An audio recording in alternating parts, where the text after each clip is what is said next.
Entire Maratha territory को, शिवाजी के पास जो भी टेरिटरी था उनको शिवाजी ने दो हिस्सा में बांटा था।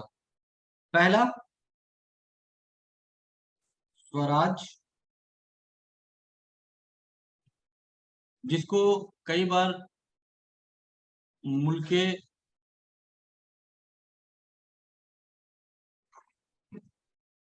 कदीम कहा गया, जो शुरू से मेरे पास है, मुल्के कदीम। और एक नाम उन्होंने दिया जो दूसरा ऐसा, वो है मुल्कगिरी। मुल्कगिरी क्या था कि ये वो जो था, fully under control, fully under control of Shivaji. Shivaji की जो अपनी टेरिटरी थी उनको उन्होंने स्वराज या मुल्क कदीम का था। मुल्कगिरी क्या था? मुल्कगिरी वो टेरिटरी था जो शिवाजी के सुजरैनिटी के अंदर में आता, मतलब जिन्होंने शिवाजी के मुख्तारी को एक्सेप्ट कर लिया था कि हाँ शिवाजी है, हम उनके अधीन होकर काम करेंगे। ऐसे टेरिटरी को मुल्कगिरी का नाम दिया गया था।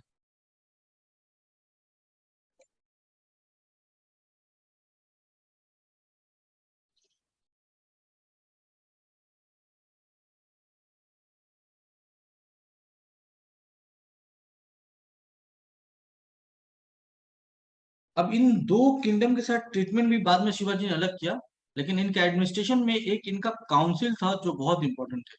जिस तरह अकबर के नौरत्न बड़े फेमस थे, उसी तरह या एक और राजा थे विजयनगर एम्पायर के, कृष्णदेव राय, उनके एक काउंसिल बड़ी फेमस थी। उसी तरह शिवाजी के भी एक काउंसिल था। शिवाजी के काउंसिल में एक चीज समझ लीजिए कि सुप्रीम हेड जो होता था वो राजा था।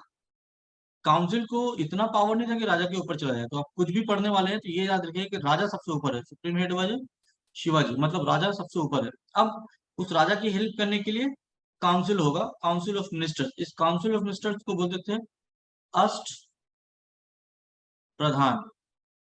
प्रधान मतलब हेड, आठ हेड। यानी कि शिवाजी के काउंसिल में टोटल कितने मेंबर्स थे? आठ। अब ये आठ लोग कौन कौन से थे, इनका नाम और इनका इंग्लिश में डेजिग्नेशन आपको दोनों याद होना चाहिए। पेशवा, अमात्य, मंत्री, सामंता,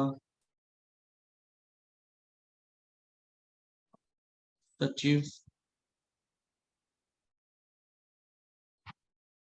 पंडित राव, न्यायाधीश, सेनापति। तो ये डेजिग्नेशन आपको याद रखना पड़ेगा, ये आपकी मजबूरी समझिए या जो भी समझिए, लेकिन एग्जाम में क्वेश्चन आता है। Peshwa was the prime minister. Peshwa का नाम तो आपको इतनी बार पढ़ना पड़ेगा कि आपको ऑटोमेटिकली आ जाएगा। अमात्य का मतलब होता है finance minister.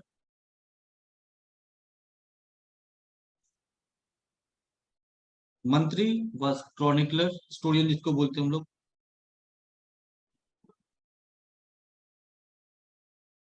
Samant foreign minister.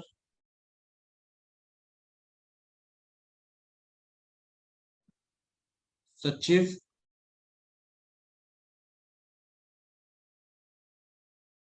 Minister of correspondence, intelligence service बोल सकते हैं इसको। पंडित राव इक्लेसियास्टिकल हेड। धर्म के मामले में कुछ भी होगा, जैसे हम लोग इसको ऐसे समझिए कि एक काजी की तरह पढ़ रहे थे सुल्तानेट पीरियड में, ये उसी तरह पंडित राव शिवाजी के किंगडम में एक स्टेटस एंजॉय करते हैं। न्यायाधीश वाज चीफ जस्टिस एंड सेनापति वाज कमांडर इन चीफ। तो ये आठ लोग थे जो शिवाजी के काउंसिल को सजा के बैठे हुए थे। अब यहाँ पर देखिए कि ये जो आठ लोग थे वो हेल्प कर रहे थे राजा को। इसका ये मतलब बिल्कुल ही नहीं था कि राजा इनकी वजह से राजा बना हुआ है या पपेट होगा। यहाँ राजा हर हाल में सुप्रीम रहेगा। इवन चीफ जस्टिस के ऊपर भी जाकर अगर किसी को अपील करना है तो वो कहाँ जाकर अपील कर सकता है? राजा के। जब हम टेरिटरी की डिवीजन करते हैं तो टेरिटरी को तीन हिस्से में डिवीजन किया था। पहला तो ये हम लोग पढ़ चुके हैं कि वो आइडेंटिफिकेशन के लिए रिकॉग्निशन दो तरह था, इसको रिकॉग्नाइज किया था। एक स्वराज एक मुल्कगिरी, मतलब एक वो इलाका जो मेरे अंडर है और एक वो इलाका जो मेरे अधीन होकर काम कर रहा है। तो मेरे अंडर जो इलाका है वो किस तरह से होगा, तो डिवीजन ऑफ स्वराज किस तरह से काम करेगा। स्वराज का डिवीजन नंबर वन, तीन हिस्से में प्रांत में बटा हुआ था। शिवाजी का जो टेरिटरी था वो प्रांत, या इंग्लिश में इसको बोलेंगे प्रोविंस, स्टेट। टोटल कितने थे, थ्री, तीन हिस्सों में बटा था। हर एक प्रांत को फर्दर डिवाइड किया गया था। हर प्रांत को जो एडमिनिस्टर कर रहा था बाय मामलतदार, इसको आप इंग्लिश में वॉइसरॉय बोल सकते हैं। कि हर एक, जैसे हमारे यहाँ आज की डेट में चीफ मिनिस्टर है, उसी तरह वॉइसरॉय शिवाजी ने उसको कहा था मामलतदार। हर एक प्रांत फर्दर डिवाइड किया गया था परगना में। इसको हम लोग उस वक्त कहा जाता था तर्फ। हर एक प्रांत फर्दर डिवाइड हुआ था तर्फ में। तर्फ को मुगल इंडिया में हम लोग या शिवाजी के वक्त में बोलते थे परगना, और इसी परगना को आजकल हम लोग बोलते हैं डिस्ट्रिक्ट।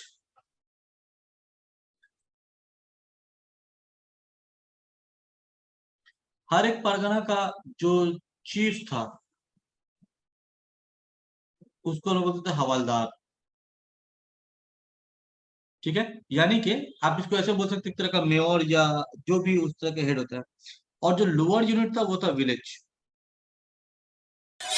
लोअर यूनिट था विलेज। विलेज अर्ली पीरियड में जो विलेज की देख रेख करते थे उसको बोलते थे देशमुख और देश पांडे। ये कुछ डिविजन थे स्वराज के। बाद में ये देशमुख और देश पांडे वगैरह का नाम बदला गया। नाम बदल के क्या रखा गया, कारकुन। शिवाजी ने जब अपना रेवेन्यू सिस्टम स्टार्ट किया, देखिए यही लोग तो इंचार्ज थे रेवेन्यू कलेक्ट करने के। तो रेवेन्यू सिस्टम जब शिवाजी ने रिफॉर्म किया तो इसमें रिमूव्ड देशमुख एंड कुलकर्णी, और इसके बाद अपॉइंट किया इसी काम को करने के लिए एक नया डेजिग्नेशन बनाया गया जिसको नाम रखा गया कारकुन। आपसे एग्जाम में ये कारकुन के ऊपर क्वेश्चन आएगा कि हु वर कॉल्ड कारकुन। कारकुन को रखा गया। ये लोग एक्चुअली रेवेन्यू कलेक्ट करते थे। एक चीज और याद रखिएगा कि कोई भी पोस्ट, चाहे वो हवलदार का हो, मामलतदार का हो, या आपके अष्ट प्रधान में किसी एक का हो, कोई भी पोस्ट हेरिडिटरी नहीं था कि बाप के मरने के बाद उसके खानदान वाले किसी को मिलेगा। जो इस तरह से राजा की नजर में अपने आप को प्रूव कर पाएगा कि हम एबल है, राजा उसको उस पोस्ट पर बना देगा। एक नंबर। दूसरा, पेशवा और जितने भी अष्ट प्रधान के मेंबर्स थे ऑल वे ब्राह्मण। ये सारे लोग, ये सारे लोग क्या होंगे, ये ब्राह्मण ही होंगे। कोई और धर्म के लोग या कोई और कास्ट के लोग जाएंगे नहीं। स्पेशली पेशवा के लिए ब्राह्मण में भी एक कास्ट था जिसको बोलते थे चित्पावन ब्राह्मण। तो ये पोस्ट यही लोग होल्ड कर सकते थे।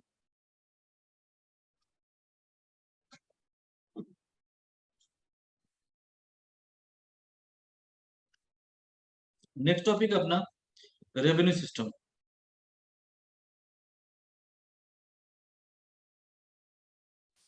एक चीज तो समझिए कि एडमिनिस्ट्रेशन में रेवेन्यू का बहुत बड़ा रोल होता है, और रेवेन्यू सिस्टम स्टार्ट होता है एग्रीकल्चर से। उस वक्त एग्रीकल्चर ही, जमीन के ऊपर जो टैक्स मिलती थी उसी से किया जाता था। तो शिवाजी का जो रेवेन्यू सिस्टम था,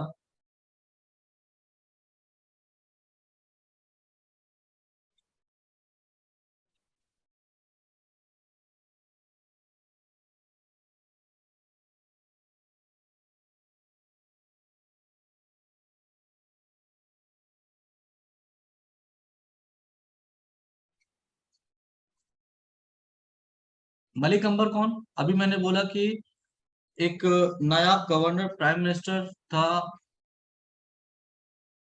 अहमदनगर का। तो जिस तरह से उसने अपने वहां पे रेवेन्यू कलेक्ट करना का प्रिंसिपल डाला था उसी को फॉलो किया। अगेन रेवेन्यू में कहा गया क्या, कि टैक्स पे करना पड़ेगा। कितना, 33%। और कई बार आपको वन थर्ड भी बोलेगा, one third of the gross चलेगा। बाद में इसी चीज को बढ़ाकर 33% को बढ़ाकर कर दिया जाता है 40%, that is 2/5 of the growth. शुरू में 33% रहता है, बाद में इसको बढ़ाकर कितना कर दिया जाता है, 40%।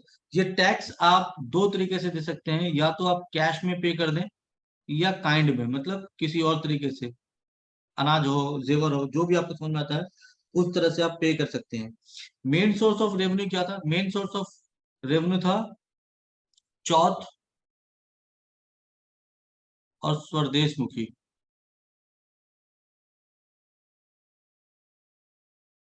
चौथ क्या था? ये एक तरह का एक्सटॉर्शन मनी था, ठीक है। 1/4 ऑफ द रेवेन्यू, मतलब हम जिस किसी स्टेट को 1/4 ऑफ द रेवेन्यू का मतलब होता है कि जो भी नेबरिंग स्टेट होगा वो अगर अपने टोटल रेवेन्यू का 1/4 हमको दे रहा है तो हम उस पर कभी अटैक नहीं करेंगे, इसकी गारंटी है। मराठा अटैक नहीं करेगा। तो एक तरह का एक्सटॉर्शन मनी बोल सकते थे। स्वदेश मुखी क्या था? इन सब के बाद 1/10 एडिशनल टैक्स पे करना पड़ेगा, ठीक है, 1/10वां हिस्सा लैंड के ऊपर था ये। चौथ, नेबरिंग कंट्रीज के साथ जो भी हो रहा है उसका मिलिट्री अटैक आप पे ना हो, उससे प्रोटेक्शन के लिए आपको 1/4 देना पड़ेगा।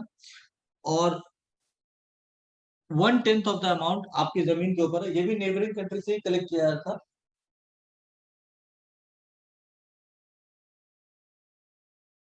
जुडिशियरी, देखिए, नो प्रॉपर कोर्ट सिस्टम था, प्रॉपर कोर्ट सिस्टम तो था ही नहीं। हाँ, इंसाफ जरूर था। शिवाजी के टेनियर में ऐसा नहीं था कि नाइंसाफी होती थी या जाती थी।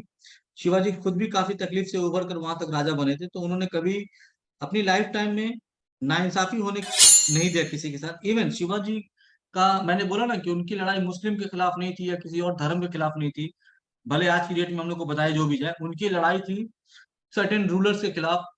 वो हिंदू भी थे, मुस्लिम भी थे, सब थे। जो नोटेबल फाइट्स है वो मुस्लिम के अगेंस्ट में। तभी उन्होंने ख्वाब देखा था कि मुस्लिम ही राजा क्यों बने, हिंदुओं का भी एक राजपाट हो। इवन उनके टेनियर में उन्होंने किसी भी धार्मिक स्थल को, चाहे वो मस्जिद हो या मंदिर हो, उसको तोड़ने से मना किया था, कुरान की कॉपीज जलाने से मना किया था, उसको तकलीफ देने से मना किया था, औरतें और बच्चों और बूढ़ों पे हथियार उठाने से मना किया था। आर्मी को स्ट्रिक्ट ऑर्डर था ये सारी चीजें फॉलो करनी होंगी, इन सब के साथ कॉम्प्रोमाइज नहीं है।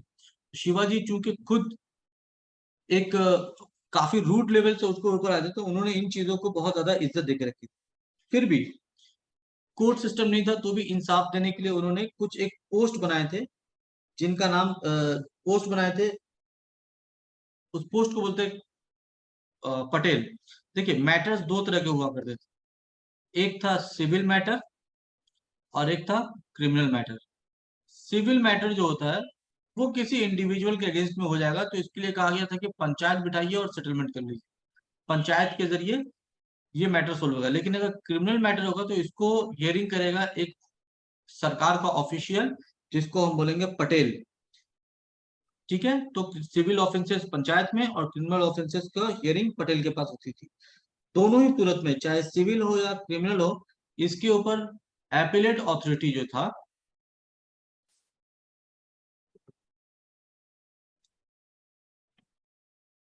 वो था न्यायाधीश।